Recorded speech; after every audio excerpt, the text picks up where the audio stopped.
দেশের রাজনীতিতে এক নতুন চাঞ্চল্য তৈরি হয়েছে। সরকারের কার্যক্রম নজরদারি করা এবং বিকল্প নীতি প্রস্তাবের লক্ষ্যে ছায়া মন্ত্রিসভা গঠিত করছে বাংলাদেশ জামাতে ইসলাম। জামাতে ইসলামের আমির ডক্টর শফিকুর রহমানকে মূল নেতৃত্বে রেখে এই কাঠামো সাজানো হয়েছে। কোন নেতা কোন মন্ত্রণালয়ের দায়িত্ব এলেন, কেনই বা রাজনৈতিক দলগুলো ছায়া মন্ত্রিসভা গঠন করে এবং এর মূল উদ্দেশ্য কি, আজ আমরা বিস্তারিত আলোচনা করব এই ভিডিওতে। রাজধানীর মিন্টো রোডের বিরোধী দলীয় নেতা সরকারের বাসভবনে সংবাদদের সাথে এক মত বিনিময় সভায় ছায়া মন্ত্রিসভার বিষয়টি আনুষ্ঠানিকভাবে জানান জামাতের আমির ডক্টর শফিকুর রহমান। তিনি জানান, ইতিপূর্বে ছায়া মন্ত্রিসভা গঠন করা হয়েছে এবং সদস্যদের প্রয়োজনীয় প্রশিক্ষণ দেওয়া হচ্ছে। খুব শীঘ্রই এই পূর্ণাঙ্গ তালিকায় আনুষ্ঠানিকভাবে প্রকাশ করা হবে। চলুন জেনে নেওয়া যাক জামাতের শীর্ষ কোন নেতারা কোন কোন গুরুত্বপূর্ণ মন্ত্রণালয়ের দায়িত্ব পাচ্ছেন।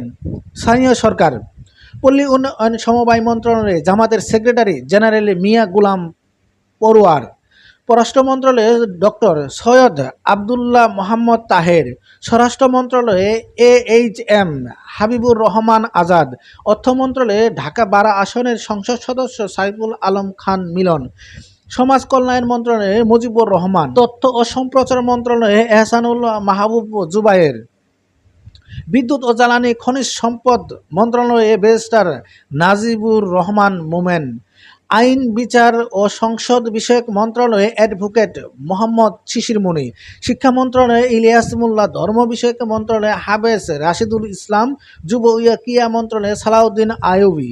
প্রশ্ন উঠতে পারে, এই ছায়া মন্ত্রিসভার কাজ আসলেই কি? জামাতের সূত্রের মতে, সরকারের প্রতিটি মন্ত্রণালয়ের কাজ ব্যাখ্যান করা, নীতিগত দুর্বলতা চিহ্নিত করা এবং দেশের জন্য বিকল্প প্রস্তাব তৈরি করা এই মূল লক্ষ্য। এছাড়া ভবিষ্যতের দক্ষতার সঙ্গে দেশ পরিচালনার জন্য নেতৃত্ব তৈরি করাও এর একটি অংশ।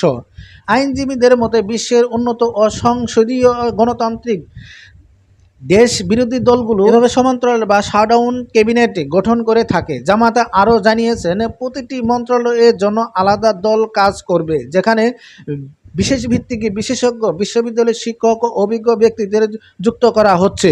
বাংলাদেশের রাজনীতিকে এই ছায়ামন্ত্রী চর্চায় কতটা প্রভাব ফেলবে তা সময়ই বলে দিবে। আপনার কি মনে হয়, এই পদক্ষেপের মাধ্যমে রাজনীতিতে কোনো ইতিবাচক পরিবর্তন আসবে? আপনার মতামতে নিচে কমেন্ট বক্সে লিখে জানান। দেশ রিপোর্ট, MRJ টিভি নিউজ।